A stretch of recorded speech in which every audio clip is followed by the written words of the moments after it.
बिस्मिल्लाहिर्रहमानिर्रहीम। अस्सलामु अलैकुम वरहमतुल्लाहि वबरकातुह।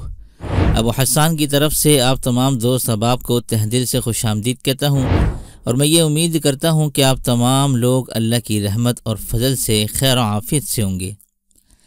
मुहतरम नाज़रीन व सामीन, आज मैं आपकी खिदमत में एक ऐसा अमल बताने जा रहा हूँ कि जिस अमल की ज़रूरत आज हम सबको है और बदकिस्मती से अफसोस से कहना पड़ता है कि मुसलमान होने की हैसियत से इस अमल का हम में और हमारी नस्ल में फुक़दान नज़र आ रहा है। वो अमल क्या है उसको मैं एक वाक़ये की सूरत में बताना चाहूँगा।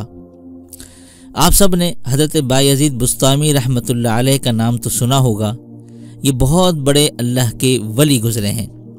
इनके ज़माने में एक शख्स का इंतकाल हो गया।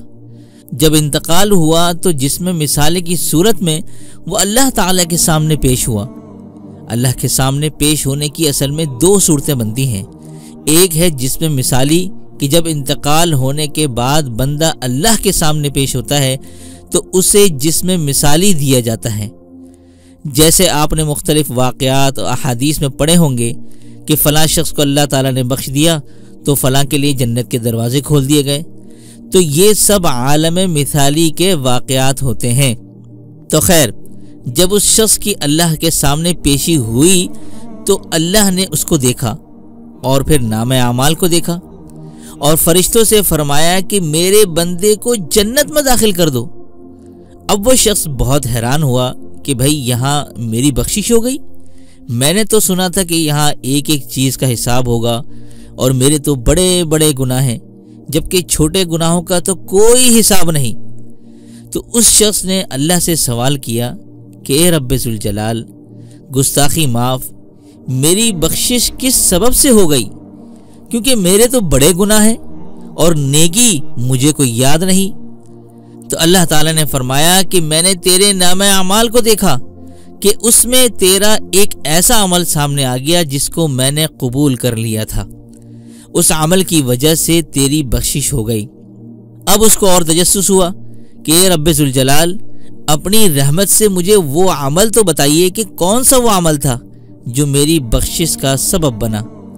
फरमाया, एक मर्तबा बायज़ीद बुस्तामी जो मेरा महबूब और मकबूल बंदा था वो तुम्हारे इलाके में आया तो तुमने उसका नाम तो सुना हुआ था लेकिन कभी देखा नहीं था।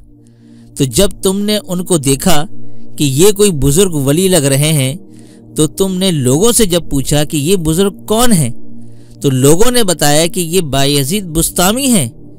तो तुमने कहा अच्छा ये हैं वो। तो फिर तुमने बड़ी मोहब्बत की निगाह से उनको देखा कि माशाअल्लाह ये अल्लाह के वली हैं।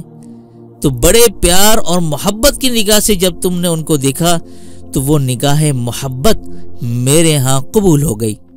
इस वजह से आज मैंने तेरी बख्शिश कर दी। इसलिए लिखा है कि अल्लाह वालों पर मोहब्बत की निगाह डालो। आजकल लोगों को बाल की खाल की बीमारी होती है।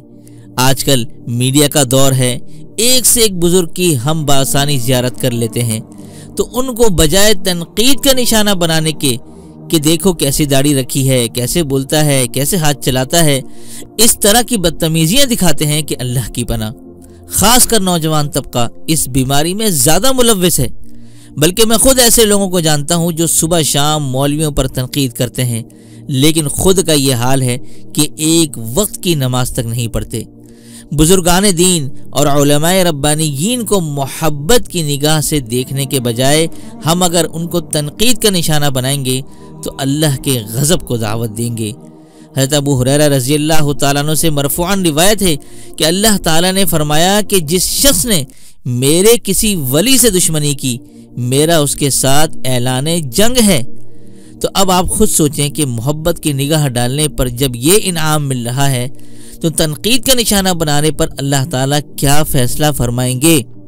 इसलिए आज मैं आप सबको ताकीद के साथ कहता हूँ कि खुद भी नसीहत पकड़ें और अपने बच्चों को ये वाक़या सुनाकर तंबीह करें कि कोई भी बुजुर्ग या आलिम दीन को देखो तो नफ़रत का इजहार या तनकीद का निशाना मत बनाओ, کیا معلوم اللہ کے ہاں اس کا کیا مرتبہ ہو، کیا مقام ہو۔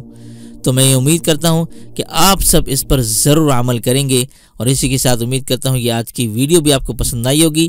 پسند آنے پر ویڈیو کو لائک کیجیے گا، اپنے دوست احباب کے ساتھ لازمی شیئر کیجیے گا۔ تو دیجیے اسی کے ساتھ مجھے اجازت۔ السلام علیکم ورحمۃ اللہ وبرکاتہ۔